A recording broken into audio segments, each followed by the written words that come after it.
Donc, bonjour à tous et bienvenue du coup pour cette deuxième webconférence du dispositif Rex Bâtiment Performant de la QC.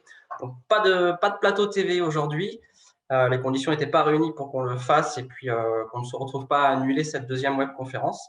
Donc, au sommaire aujourd'hui, on va faire un bref rappel de ce qu'est le dispositif Rex Bâtiment Performant pour comprendre d'où viennent les retours d'expérience et comment sont choisis les enseignements que nous allons vous présenter. Je laisserai ensuite la parole à Morgane Bess, qui est chargée de mission bâtiment durable au sein d'Ecopolis, pour nous présenter les enseignements du rapport d'aujourd'hui, donc l'isolation des remparts en rénovation. Pour restituer le contexte, donc l'AQC, c'est une association loi 1901 qui a pour mission la prévention des désordres et l'amélioration de la qualité dans la construction. Elle regroupe 49 organismes de la filière bâtiment autour de 3 commissions: l'observation, la prévention de produits mis en œuvre, donc ce qu'on appelle la C2P, et la commission prévention construction, la CPC. Les enseignements qui vont être présentés aujourd'hui par Morgane, ils sont issus de retours d'expérience menés dans le cadre et avec la méthodologie du dispositif Rex Bâtiment Performant, qui fait partie du pôle observatoire de l'AQC. Donc, c'est un observatoire et il est plus spécifiquement lié aux risques émergents. Ce dispositif Rex Bâtiment Performant, il met à l'honneur sur la campagne de visite 2020-2021 uniquement la rénovation, et il est financé par le programme Profil. Donc, Profil, pour rappel, si vous ne le connaissez pas, c'est le programme de la filière pour l'innovation en faveur des économies d'énergie. Vous trouverez le lien dans le chat. David va vous mettre le lien dans le chat, vous pourrez le conserver puis voir un petit peu les autres programmes. Il regroupe du coup 9 projets pour faciliter et fiabiliser la rénovation énergétique des bâtiments existants. Et donc, le projet Rex Rénovation, dont on vous présente une thématique aujourd'hui, fait partie de ces 9 projets. Le dispositif Rex Bâtiment Performant, en quelques mots pour ceux qui ne le connaissent pas, c'est un dispositif de retour d'expérience qui est basé sur la collecte sur le terrain, qui sont réalisés par nos enquêteurs, donc comme Morgane aujourd'hui, qui travaille à Ecopolis. On a 10 enquêteurs sur le territoire sur cette campagne de visite qui mènent ces retours d'expérience. Donc concrètement, la visite, une sélection des bâtiments performants qui est faite sur leur territoire. Chacun en a visité 20, avec la rencontre aussi des acteurs qui ont participé à la conception et à la réalisation de ces projets. Donc, on a aussi bien des bureaux d'architectes, bureaux d'études, entreprises, etc., bureaux de contrôle également. Toutes les données qu'ils peuvent récolter sont capitalisées dans une base de données. Donc, ça, c'est la deuxième étape du dispositif Rex Bâtiment Performant. Donc, aujourd'hui, on a plus de 1800 bâtiments qui sont renseignés dans cette base de données qui est anonyme et qui nous sert de base de travail. Donc, on passe ensuite à la troisième étape, qui est l'étape d'analyse. Donc, en fonction de la thématique que l'on souhaite aborder, on va faire une extraction ad hoc sur la base de données pour voir un petit peu tout ce qu'on a comme éléments de non-qualité et bonnes pratiques autour de cette thématique. Ensuite, il y a un échange qui est fait avec des experts de la thématique pour trier toutes ces informations, les analyser et en retirer les principales, celles qui paraissent les plus importantes à faire passer sur le terrain. Alors, ce n'est pas forcément celles qui sont les plus récurrentes, mais elles font aussi partie du lot. C'est vraiment un choix qui est fait en fonction de la complexité ou des récurrences quand même sur le terrain. Donc, c'est vraiment issu du terrain. C'est vraiment ce qu'on a vu sur le terrain. Ensuite, la quatrième étape, c'est ce qu'on fait aujourd'hui, c'est la valorisation de ces retours d'expérience. Donc là, aujourd'hui, on vous présente un des supports qui est le rapport 12 enseignements. Mais grâce à la mallette pédagogique du dispositif Rex Bâtiment Performant, on met aussi à disposition d'autres formats qui permettent d'aller plus loin que ces 12 enseignements. Donc, vous avez des photos commentées, des études de cas, des QCM, et puis on met aussi dans cette mallette pédagogique d'autres supports qui sont en lien avec la performance du bâtiment. Donc, Davy va vous mettre aussi le lien de la mallette pédagogique, mais on fera un petit rappel en fin de présentation concernant ce support. Donc, voilà sur le dispositif Rex Bâtiment Performant. Donc, aujourd'hui, j'accueille Morgane Bess, qui est chargée de mission bâtiment durable chez Ecopolis. Je vais laisser la parole à Morgane qui va se présenter, puis vous présenter en quelques mots le centre de ressources Ecopolis. Oui, merci Samuel pour cette introduction. Bonjour à toutes et à tous. Je vois que vous êtes très nombreux ce matin. Ça fait plaisir. Donc, je vous présente rapidement Ecopolis, qui est le pôle de ressources pour l'aménagement et la construction durable en Île-de-France. Notre mission, c'est de contribuer au développement soutenable de notre société en accompagnant l'évolution des pratiques des professionnels de ce secteur. Ecopolis, c'est une association de loi 1901 également, qui est membre du réseau Bâtiment Durable et qui est soutenue par ses adhérents et des acteurs locaux. On peut notamment citer les services déconcentrés de l'État, le Conseil régional de l'Ordre des architectes et les CAE d'Île-de-France. L'association compte à peu près une dizaine de salariés et en ce qui me concerne, je suis des projets dans le cadre de la démarche Bâtiment Durable francilien, qui est un dispositif d'accompagnement, d'évaluation et d'apprentissage destiné aux opérations de construction et de réhabilitation sur le territoire francilien. Mais j'organise aussi des événements et je réalise des publications. Vous pouvez en savoir plus sur toutes nos actions et nos ressources en allant consulter notre site internet ecopolis.fr. Ok, super. Donc, du coup, on vous mettra aussi le lien dans le chat. Donc, concernant la thématique d'aujourd'hui, juste un petit rappel, elle fait partie des 10 thématiques qu'on va traiter dans le cadre de Profil. Donc, on a traité la ventilation simple flux au mois de mars. La deuxième webconférence qui a été annulée devait traiter de la double flux, mais on y reviendra sans problème. Au total, donc, il y a 10 thématiques. On aura l'occasion de parler de l'isolation des planchers bas, de l'ITE. On aura l'occasion aussi de parler des pompes à chaleur, de parler des chauffe-eau thermodynamiques, des chaufferies biomasse et également de tout ce qui concerne la conception et le dimensionnement des équipements de chauffage, ventilation et eau chaude sanitaire dans les cadres de la rénovation. Donc pour ce rapport, ce que j'ai dit tout à l'heure dans le cadre du dispositif Rex Bâtiment Performant et sa méthodologie, on s'entoure d'experts sur les thématiques. Pour ce rapport, on a travaillé avec Samuel Courget de l'Arcane et puis Jacques Lebar de Eneid. Alors, ils ne pouvaient pas être présents aujourd'hui, mais du coup, voilà, ils ont participé aux échanges, au choix des enseignements qui ont été retenus, que Morgane va vous présenter, et également sur le tri un petit peu des informations sur les bonnes pratiques, les solutions correctives quand elles existent. Donc, je vais vous faire juste une petite vidéo pour ceux qui ne connaissent pas nos supports 12 enseignements. Ça vous donnera une petite idée de la manière dont c'est réalisé. Donc, vous avez toujours une première partie qui présente un petit peu le dispositif Rex Bâtiment Performant. Et puis ensuite, vous avez les 12 enseignements qui sont toujours présentés de la même manière. Nous, on entre toujours par la non-qualité.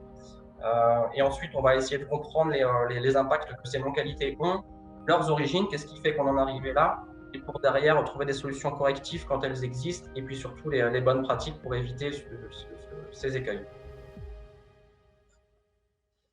Donc voilà, donc ça, ce rapport, il est déjà disponible sur le site de la mallette pédagogique. Il a été mis en ligne ce matin.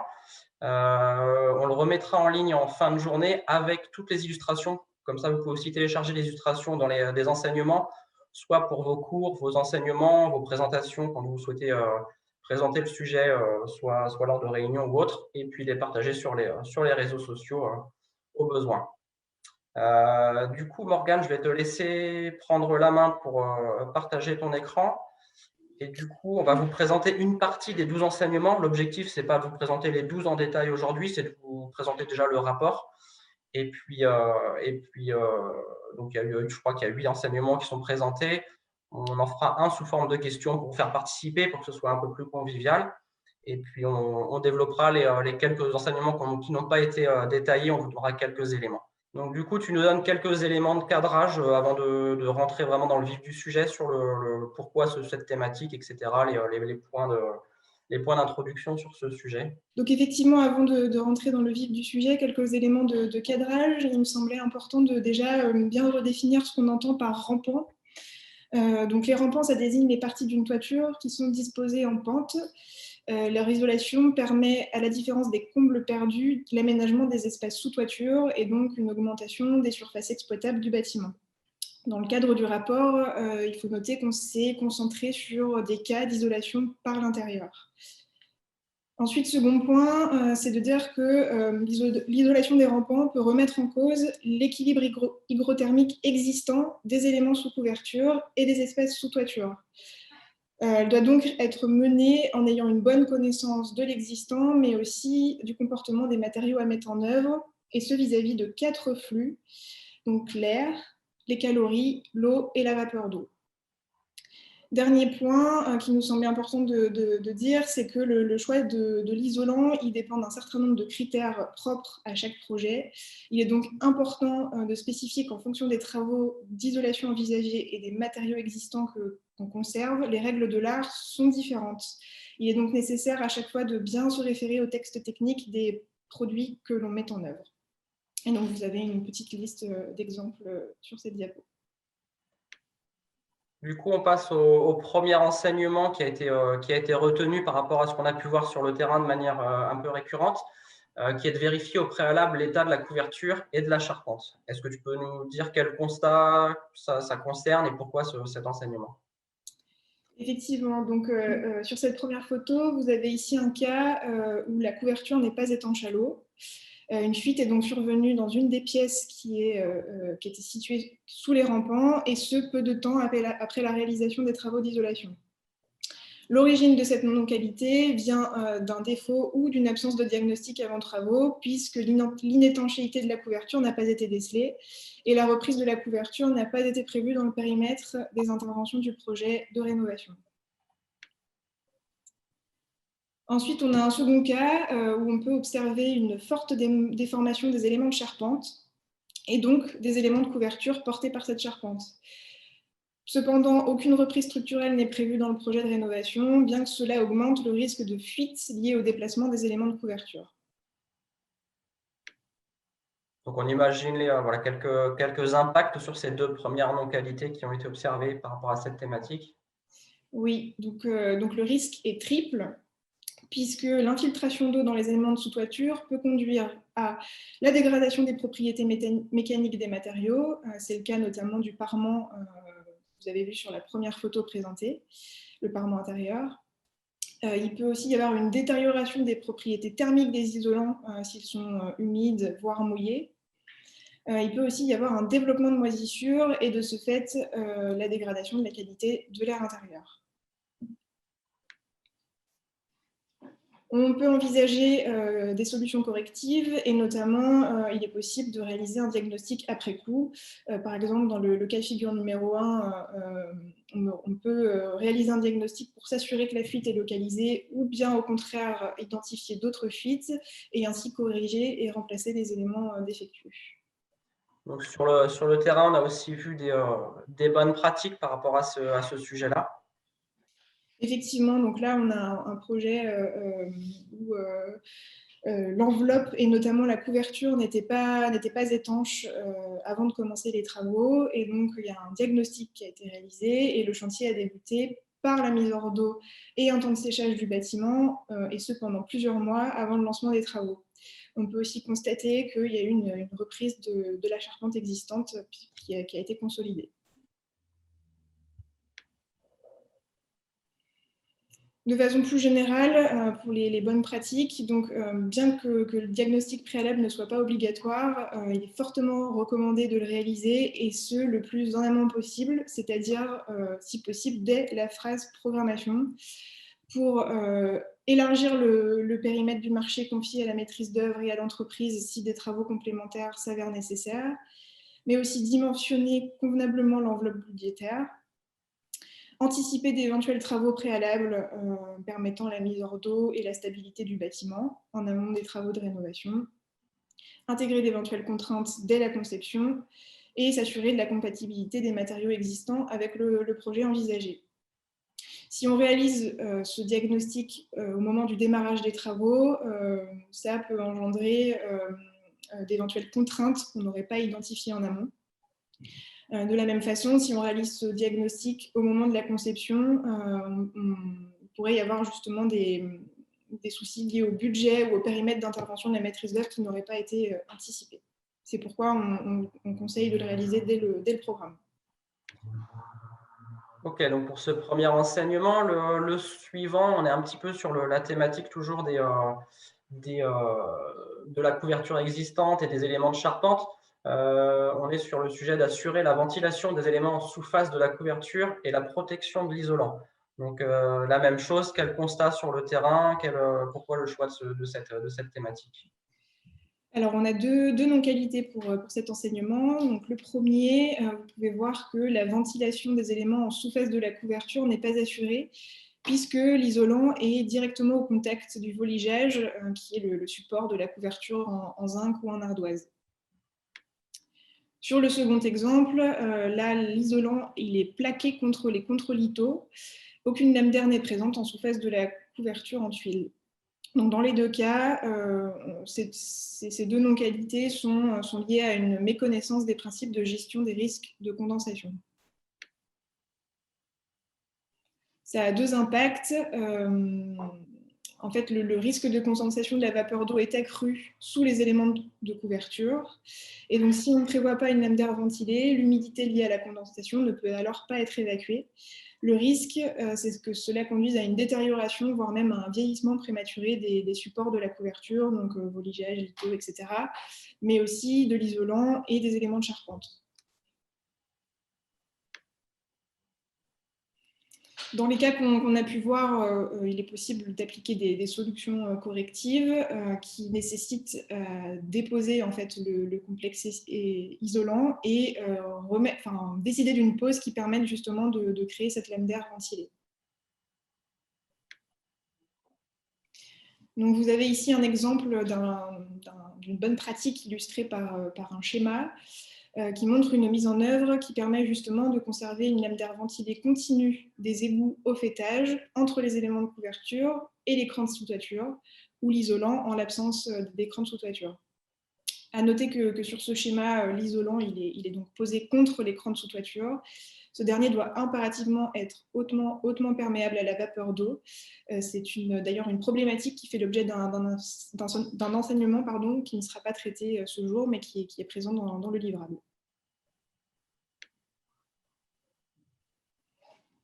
Donc, l'épaisseur de la lame d'air, elle doit être au moins égale à 2 cm pour assurer une ventilation suffisante de l'égout jusqu'au faîtage.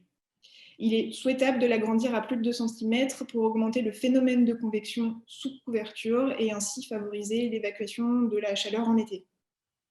Il est important de soigner la pose de l'isolant pour éviter toute déformation ou compression contre l'écran de sous-toiture ou les éléments de couverture, ce qui reviendrait en fait à supprimer la lame d'air. Le recours à un écran de sous-toiture n'est pas forcément obligatoire, mais sa mise en œuvre en fait, participe à la protection de la charpente et de l'isolant. Et en complément, il reste nécessaire de conserver une lame d'air ventilée entre les éléments de couverture et l'écran pour évacuer l'humidité. Okay, donc avant de passer à l'enseignement suivant, juste pour rappel, donc Morgane l'a bien précisé sur le sujet des écrans de sous-toiture, il y a un enseignement qui détaille ce sujet-là, où on a vraiment différencié la présence en amont d'un écran de sous-toiture en fonction de qu'il soit ou non perméable à vapeur d'eau. Ça change pas mal de choses. Donc, on pourra y revenir à la fin de la présentation si vous le souhaitez. Donc, ça fait partie des enseignements qu'on a choisi de ne pas forcément présenter aujourd'hui, puisqu'on touchait ce sujet avec cet enseignement-là. Autre chose, avant de passer sur l'autre enseignement, je vois quelques questions qui défilent dans le chat. Je n'y réponds pas forcément à toutes, puisque vous allez avoir des éléments de réponse dans la suite de la présentation de Morgane. Donc, j'y reviendrai quand on fera la petite pause questions pour voir s'il y a des sujets qui n'ont pas encore été abordés et puis qui ne seront pas abordés. Mais là, globalement, sur ce qui ressort, c'est des sujets qui vont être traités là, dans les prochains enseignements. Et du coup, on peut passer au suivant, qui est l'enseignement qui traite d'assurer la continuité de l'isolation sur les parties courantes des rampants. Alors, qu'est-ce qui se cache derrière, Morgane ?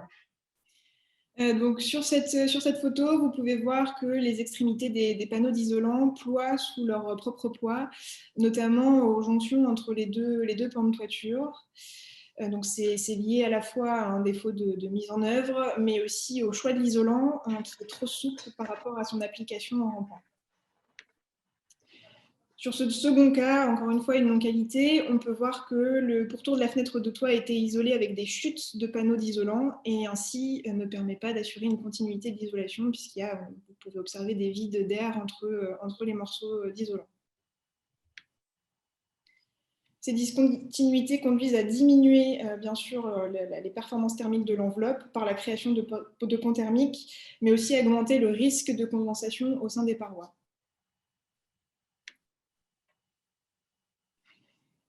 Dans les deux cas, il est possible de combler les vides par des ajouts d'isolants, mais aussi de rajouter une épaisseur d'isolant intérieure ou extérieure, dans l'idéal avec une pose croisée et recouvrant les éléments de charpente pour limiter les ponts thermiques intégrés. Donc c'est aussi une problématique qui fait l'objet d'un enseignement dont on ne parlera pas aujourd'hui, mais effectivement on pourra revenir dessus au moment des questions, ou en tout cas vous pourrez avoir plus d'infos en allant voir le rapport. Et donc, une bonne pratique observée sur le terrain. Donc là, on voit une isolation en fait en cours de pose. Il s'agit de panneaux de fibres de bois dont la densité justement assure une bonne tenue. Et on peut observer aussi que les panneaux sont bien jointifs grâce à des découpes propres et précises. Sachant que, comme les travaux sont en cours, en fait, une seconde couche entre chevrons va être mise en œuvre avant la pose du plan d'étanchéité à l'air.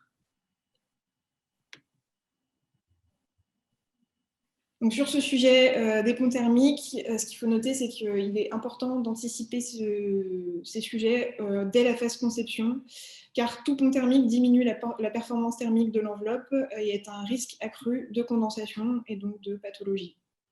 Pour la mise en œuvre de l'isolant, on recommande d'utiliser des isolants semi-rigides à rigides, de découper les panneaux dans une largeur légèrement plus importante que le vide à combler, ce qui permet en fait de faciliter la pose et d'assurer une bonne tenue dans le temps. Du coup, avant de passer à l'enseignement suivant, juste un petit rappel aussi, vous verrez dans le rapport des enseignements, pour chaque enseignement, vous avez en référence les règles de l'art qui permettent d'appuyer l'enseignement et d'apporter des réponses complémentaires, puisque la construction des enseignements, on part sur le sujet principal, donc, qui est par exemple pour le prochain, là, qui est de choisir des produits adaptés pour réaliser l'étanchéité à l'air. Et pour l'illustrer, on prend un cas précis. Mais ça veut dire qu'il peut aussi y avoir d'autres cas qu'on a rencontrés sur le terrain qui ne sont pas explicités dans l'enseignement, mais qui s'y réfèrent. Et du coup, dans les références, vous pouvez avoir tout l'ensemble des règles de l'art qui se rapportent à cet enseignement. Donc, pour l'enseignement suivant, on a choisi de le faire sous forme de questions et de vous faire participer. Alors, je vais lancer le deuxième sondage. Hop. Donc, en parallèle, peut-être, je peux vous lire la question. Qui est donc dans le cadre d'une rénovation énergétique visant un haut niveau de performance, la pose d'une membrane d'étanchéité à l'air, par ailleurs par vapeur, est indispensable, pas toujours nécessaire, ou est-ce qu'elle dépend du type d'isolant et du type du parement intérieur mis en œuvre, sachant que plusieurs réponses sont possibles. Alors, les résultats était la réponse B et C, donc à savoir ce n'est pas toujours nécessaire et ça dépend du type d'isolant et du type de parement intérieur mis en œuvre. Et donc quelques explications. Alors déjà, il faut bien différencier l'étanchéité à l'air de la migration de la vapeur d'eau. Et bien que ce soit deux concepts différents, en fait, souvent c'est traité par le même élément, donc le plan d'étanchéité à l'air. Et bien que ce ne soit pas obligatoire, on préconise de mettre systématiquement en œuvre un plan d'étanchéité à l'air pour améliorer la performance de l'enveloppe, ce qui permet en fait de limiter toute fuite d'air. Pour être efficace, ce plan d'étanchéité à l'air, il se doit d'être continu, bien mis en œuvre. Pourquoi ? Parce que toute fuite d'air correspond à un passage important de vapeur d'eau et donc un risque important de condensation et ainsi de pathologie, comme on a pu le voir dans les enseignements précédents. La membrane d'étanchéité à l'air n'est cependant pas l'unique moyen d'assurer une étanchéité à l'air performante du bâti. Il est par exemple possible de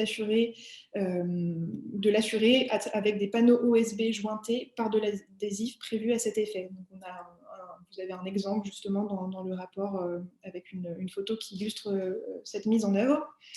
Cependant, en fonction de l'isolant mis en œuvre, le plan d'étanchéité devra être plus ou moins fermé à la vapeur d'eau. Cette caractéristique s'exprime par le coefficient de résistance à la diffusion de la vapeur d'eau, dit SD, coefficient SD. Plus la valeur du SD est grande, plus le matériau a une capacité d'empêcher le passage de la vapeur d'eau.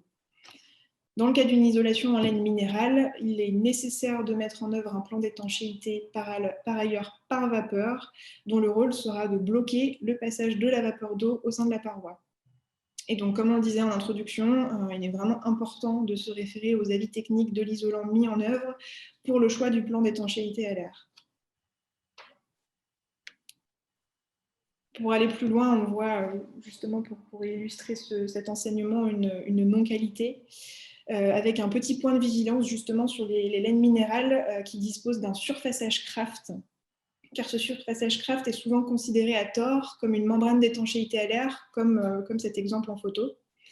Vous pouvez voir également que la jonction des panneaux est réalisée par du ruban adhésif qui est posé par-dessus les fourrures. Donc ces deux points ne permettent pas d'assurer une continuité du plan d'étanchéité à l'air. Dans ce cas, il est donc nécessaire de prévoir un plan d'étanchéité à l'air continu et adapté à l'isolant mis en œuvre en complément du surfaçage Kraft. Et à noter que dans le cas d'une pose d'isolant en 2 couches, la seconde couche ne doit pas être positionnée contre un surfaçage Kraft sans que celui-ci ne soit préalablement perforé sur l'ensemble de sa surface. Donc pour approfondir ces sujets, il y a plusieurs textes de référence auxquels vous pouvez vous référer justement en fonction de l'isolant mis en œuvre. Il y a en fait un DTU pour les laines minérales et pour les autres produits, il faut se référer aux règles professionnelles ou à l'avis technique des produits. Et donc à noter que justement dans le DTU sur les laines minérales, il est notamment précisé que les Kraft bitume, les papiers Kraft et les complexes Kraft polyéthylène associés en usine aux rouleaux et panneaux isolants ne remplacent en aucun cas le besoin d'une membrane d'étanchéité à l'air spécifique. Avant de passer à l'enseignement suivant, j'en profite pour répondre peut-être à une question, puisqu'on l'a bien vu, ce sujet étanchéité à l'air, migration de vapeur d'eau, il est distinct, même si souvent c'est le même outil qui fait office pour les deux. On l'a bien différencié dans le rapport, donc vous retrouverez des éléments sur ce sujet-là, et notamment sur la question des isolants déjà en place quand on vient faire une rénovation.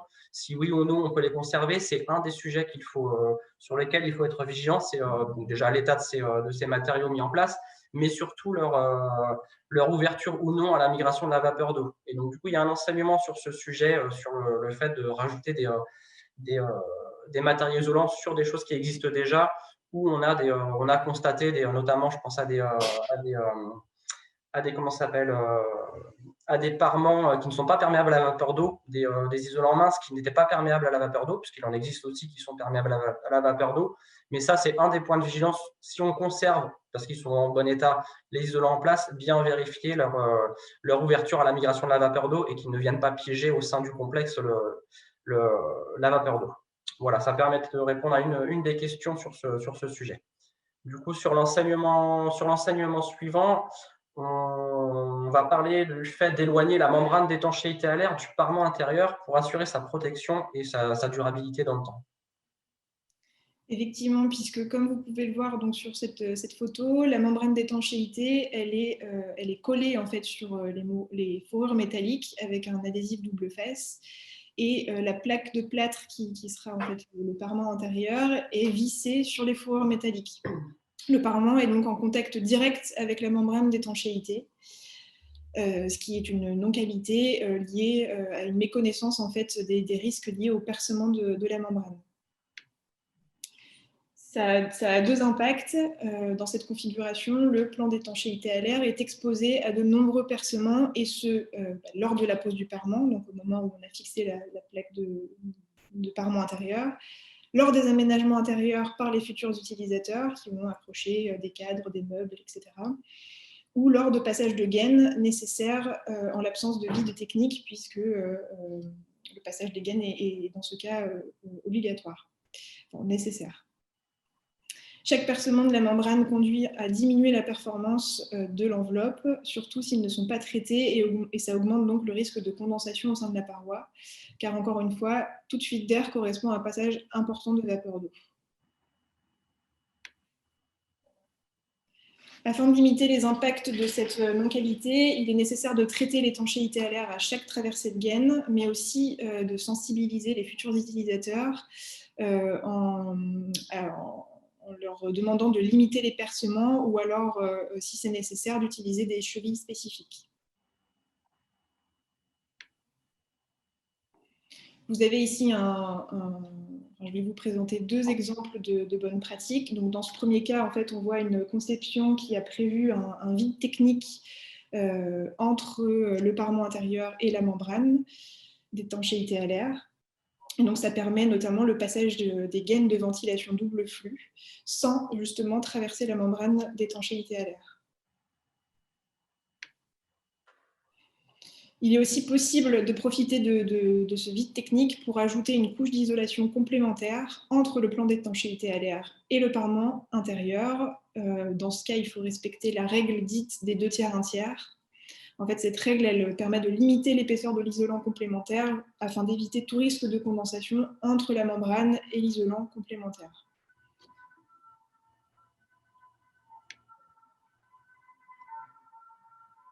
Donc, comme bonne pratique, ce qu'il faut retenir, c'est qu'il est important d'éloigner la membrane d'étanchéité à l'air du parement intérieur pour la protéger des risques de percement liés à la mise en place du parement, mais aussi des aménagements extérieurs et des passages de gaines. Et l'éloignement de la membrane vis-à-vis du parement permet ainsi de créer un vide technique, donc soit pour le passage des réseaux, soit pour ajouter un complément d'isolation. Ce type de mise en œuvre est possible avec une ossature bois ou un système métallique avec des rallonges sous suspente.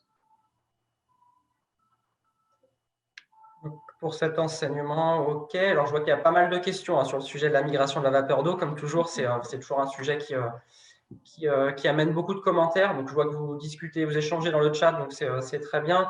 Voilà, juste rappeler qu'il y a un enseignement qui traite de ce sujet, notamment par rapport à l'écran de sous-toiture, s'il est ou non HPV. Et c'est ça qui va vraiment faire la différence. Donc, dans l'enseignement, on traite notamment sur le fait, quand il y a un écran de sous-toiture qui est déjà en place, mais qui est hautement perméable à la vapeur d'eau, on aura la conservation d'une lame d'air entre l'écran de sous-toiture et la couverture, donc notamment pour assurer la ventilation des éléments de sous-face, comme on l'a montré dans le premier enseignement. Et dans l'autre cas où on a un écran de sous-toiture qui n'est pas perméable à la vapeur d'eau, mais qu'on souhaite quand même conserver, dans ces cas-là, il y aura une deuxième lame d'air qui sera réservée entre l'isolant et cet écran de sous-toiture.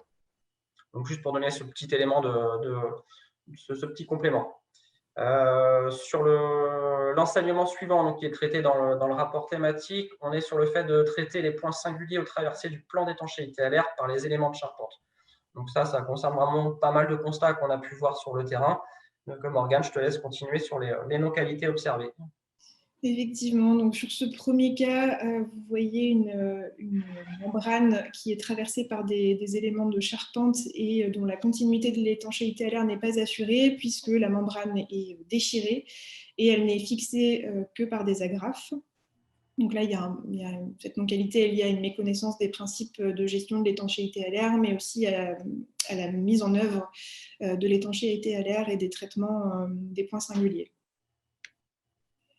Ça a deux principaux risques. Donc bien sûr, de diminuer la performance de l'enveloppe, car le plan d'étanchéité à l'air n'est pas continu, mais ça a aussi un risque pour la durabilité des matériaux, puisque ça augmente le risque de condensation et donc de pathologie. En solution corrective, donc, on pourrait appliquer un ruban adhésif d'étanchéité approprié, prévu à cet effet, au niveau des déchirures de la membrane, pour justement assurer la continuité du plan d'étanchéité à l'air. Sur cette première bonne pratique, donc on voit ici une membrane qui a été découpée proprement et qui est ensuite fixée sur la poutre de bois par de l'adhésif prévu à cet effet, qui, contrairement aux agrafes, assure une étanchéité efficace et continue. Et vous avez un second exemple où la mise en œuvre a même été un peu au-delà, puisque ici, vous avez en fait une primaire d'accrochage qui a été appliquée sur les pièces de bois avant la pose de l'adhésif, ce qui renforce en fait l'adhérence de la mise en œuvre et la pérennité de l'ouvrage. De façon plus large, s'il y a percement de la membrane par un élément de charpente, voire même par une gaine, on préconise de découper la membrane avec soin, de nettoyer les éléments avant de poser les systèmes de fixation, donc les éléments de charpente ou les éléments techniques, et d'utiliser un système de fixation approprié. Donc ça peut être du mastic, un adhésif, des manchons dans le cas des gaines, etc. Ok, on va poursuivre sur l'enseignement suivant, hein, donc, qui est de soigner la mise en œuvre de l'isolation et de l'étanchéité à l'air au niveau des fenêtres de toit. Donc, c'est vrai que c'est un point singulier qu'on a très souvent remonté dans les opérations, même dans les bâtiments performants. Du coup, quelques exemples de non-qualité sur ce sujet. Effectivement, ce sujet nous a semblé aussi pertinent parce qu'en fait, cet enseignement, il récapitule un peu tous les enjeux qu'on a vus avant liés à la mise en œuvre de l'isolation et du plan d'étanchéité à l'air. Et donc, c'est concentré justement sur ce point singulier de la fenêtre de toit. Donc sur cette première non-qualité, on voit un peu comme tout à l'heure le fait que voilà, le pourtour de la fenêtre de toit a été isolé avec des chutes de panneaux d'isolant qui ne sont pas continues, mais en plus ne permettent pas une continuité entre l'isolation des parties courantes des rampants et le dormant de la fenêtre de toit. Qui plus est, il n'y a pas d'étanchéité à l'air puisqu'il n'y a pas de membrane qui est prévue dans cette mise en œuvre. Sur ce second exemple, là pour le coup, il y a une membrane qui est prévue, mais par contre, sa fixation est assurée avec des agrafes qui ne permettent pas d'assurer une étanchéité à l'air efficace et continue. Donc là encore, on est à la fois sur des constats qui sont liés à un manque d'anticipation des plans thermiques en phase conception, mais aussi à une méconnaissance des principes de mise en œuvre et de l'étanchéité à l'air. Les principaux impacts sont on devine un petit peu, si tu peux les donner quand même. Oui. Donc encore une fois, on l'a vu tout à l'heure, mais c'est à la fois une perte de performance de l'enveloppe, puisqu'il y a des créations de fuites d'air et de ponts thermiques, mais aussi un risque pour la durabilité des matériaux, puisqu'il y a un passage, il y a les fuites en fait augmentent le passage de vapeur d'eau et donc augmentent le risque de condensation, qui peut générer effectivement des pathologies dans les éléments sous toiture. Comme solution collective, donc il est possible de poursuivre l'isolation devant les pièces de bois afin de ne pas avoir de pont thermique à la liaison plafond-fenêtre de toit. Il sera aussi nécessaire de déposer le parement intérieur afin de mettre en œuvre une membrane d'étanchéité à l'air continue et d'utiliser de l'adhésif approprié à cet effet pour assurer justement la connexion entre membrane et dormant de la fenêtre de toit. Vous avez ici un exemple de bonne pratique où la membrane d'étanchéité à l'air est fixée sur le dormant de la menuiserie à l'aide d'un mastic et d'un ruban adhésif prévu à cet effet. Et donc, contrairement aux agrafes, ces matériaux permettent d'assurer une étanchéité efficace et continue. Et donc, pour terminer, les bonnes pratiques générales par rapport à cette thématique. Donc effectivement, ce qu'il faut retenir et ce qu'on conseille, c'est vraiment d'anticiper ces sujets dès la phase conception en réalisant des carnets de détails qui identifient notamment les différents plans d'étanchéité à l'eau, à l'air et à la vapeur d'eau. Il faut aussi être vigilant et soigneux lors de la mise en œuvre pour assurer une continuité de l'isolation et du plan d'étanchéité à l'air entre les parties courantes des rampants et les dormants des fenêtres de toit. Et donc, comme on disait tout à l'heure, pour ça, il faut aussi être vigilant sur les choix des matériaux que vous utilisez en privilégiant des produits adaptés à cet effet, donc des mastiques, des adhésifs. Je profite du coup de cet enseignement pour répondre peut-être à une question qui était un petit peu plus loin dans le chat, notamment sur l'isolation en vrac et non en panneau. Donc, dans les retours d'expérience, oui, on a visité des projets qui mettaient en œuvre ces matériaux, donc type boîte de cellulose ou autre vrac. Donc, il n'y a pas eu d'enseignement spécifique sur des particularités, mais ils font partie de l'échantillon. Oui, on a vu quelques photos, hein, notamment quand on parlait des membranes d'étanchéité à l'air autour de fenêtres de toit. Et c'était notamment des situations où on avait du vrac, donc il y a toutes ces questions de densité à respecter, etc. Il n'y a pas eu de focus spécifique à faire, mais ils ont fait partie de l'échantillon des projets visités. Du coup, peut-être là sur les enseignements que tu as présentés, revenir aussi sur ceux qui sont présents dans le rapport, qui ont été retenus parmi les 12 enseignements, mais dont on n'a pas détaillé le contenu aujourd'hui, juste les citer. Et on est à 12h15, on avait donné 45 minutes, mais on peut au moins les lister et puis donner quelques petits éléments de contexte pour expliquer ce qu'on trouvera dans ces enseignements. Effectivement, donc il y a 5 enseignements qu'on n'a pas abordés aujourd'hui de façon détaillée. Donc vous trouverez 2 enseignements complémentaires sur le sujet des ponts thermiques. Donc à la fois le sujet des ponts thermiques de liaison avec un focus sur la jonction entre rampant et parois verticales, mais aussi des ponts thermiques intégrés avec un focus sur les interruptions liées aux éléments de charpente et aux éléments de fixation de l'isolant et du parement intérieur. Ensuite, on a également 2 enseignements supplémentaires qui traitent de la bonne migration de la vapeur d'eau, et ce vis-à-vis des matériaux préexistants et de l'écran de sous-toiture. Donc, ça rejoint ce que disait Samuel tout à l'heure. L'objectif étant d'éviter toute stagnation de vapeur d'eau et d'humidité au sein des éléments de toiture. Et enfin, un dernier renseignement traite des risques incendies avec un focus sur les conduites cheminées et spots encastrés. Du coup, avant de terminer, donner des éléments de conclusion. Dans les questions, on nous demande si on a des exemples de carnet de détail. Donc là, ce n'était pas l'objectif du rapport, mais oui, c'est un travail qui pourra être mené, puisque dans les bonnes pratiques, et ça on l'a constaté très souvent, que quand il y a des carnets de détail qui sont fournis par rapport à la situation rencontrée, puisqu'en rénovation, on a vraiment tout type de conditions et de solutions. Et du coup, c'est vrai que quand il y a des carnets de détails qui sont très bien réalisés, on a beaucoup moins de non-qualité, et c'est là qu'on voit très souvent des bonnes pratiques. Donc, c'est difficile de faire autant de carnets de détails que de situations rencontrées, mais ça fait partie systématiquement des bonnes pratiques qu'il faut avoir en tête, de fournir à un moment donné des carnets de détails qui soient vraiment dans la réalité du projet de rénovation. Donc ça, c'était une première question. Sur les enseignements qui n'ont pas été traités, notamment sur le dernier sur le côté sécurité incendie. Donc en effet, on a regroupé 2 situations dans cet enseignement, comme l'a dit Morgane, celui des spots encastrés. C'est un sujet qu'on avait déjà traité dans le rapport thématique sur l'isolation des combles perdus, notamment pour le vrac, où on a des solutions sous avis technique qui existent pour protéger ces spots. Là, c'est encore une fois en fonction de l'isolant qui est mis en place, si c'est du panneau, si c'est du vrac, etc. Les solutions pourront être différentes, et il faut vraiment veiller à suivre les avis techniques concernant ces situations-là. Et sur le sujet des conduites cheminées, encore une fois, il y a beaucoup de situations différentes entre le fait d'avoir un conduit métallique qui est peut-être neuf, qui a été mis en place, ou des conduits maçonnés qui sont déjà existants. On a vraiment beaucoup de situations différentes, et nous, on s'est attaché à un cas très précis qui est celui constaté sur le terrain, et dans les bonnes pratiques de conduits maçonnés, où on a une distance de sécurité à respecter, où on ne pourra pas mettre d'isolant. Et pour les bureaux d'études thermiques, c'est une situation qui n'est pas… on va dire que la réponse apportée aujourd'hui n'est pas satisfaisante, puisqu'on a toujours un pont thermique qui existe à cet endroit. Donc, c'est vraiment un cas spécifique aux conduits maçonnés.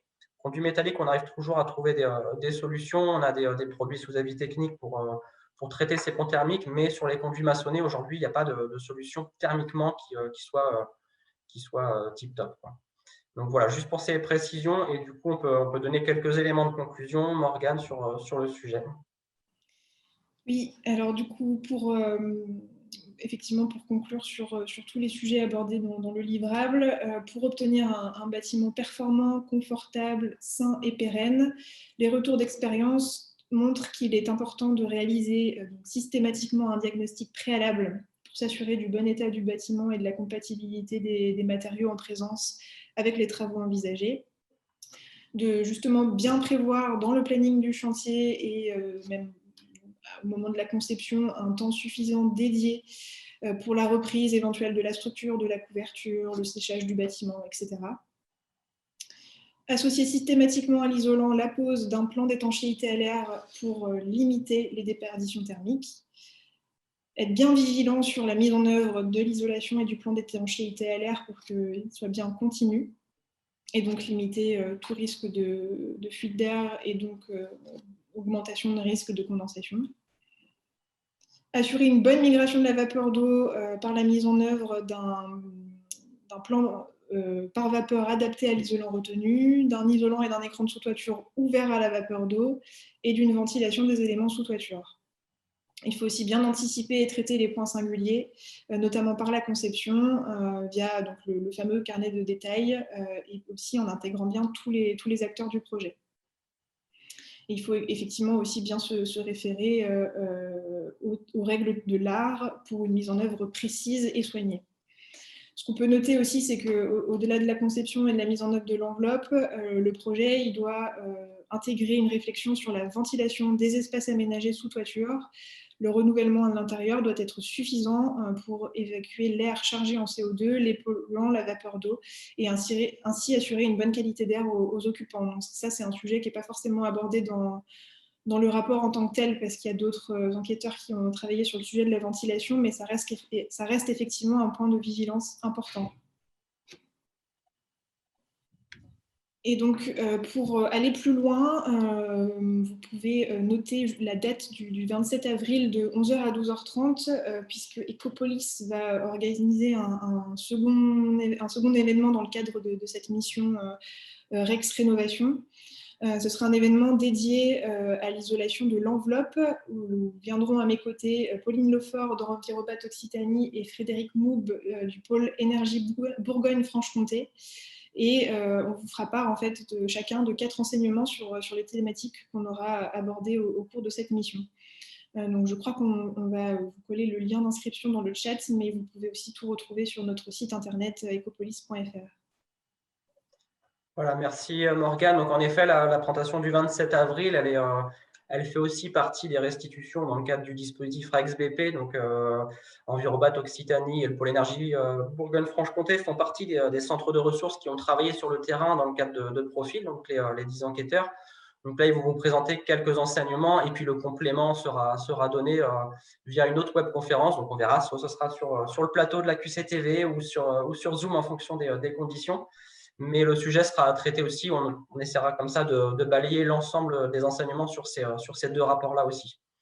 Je vois que dans le chat, on a continué à avoir quelques petites questions, mais globalement, vous avez bien pu échanger. Bon, je vois qu'il y a quelques questions encore sur le dernier enseignement par rapport à la sécurité incendie. Je vous invite vraiment à regarder dans le rapport les références qui sont données, notamment il existe un e-cahier du CSTB qui va vous donner un peu plus de détails sur notamment les conduits maçonnés, etc. Donc, ils pourront continuer à répondre à vos interrogations. Du coup, pour aujourd'hui, là, on va s'arrêter là. Je vous remercie, vous avez été très nombreux à vous inscrire. J'espère que les conditions Zoom, ça a été.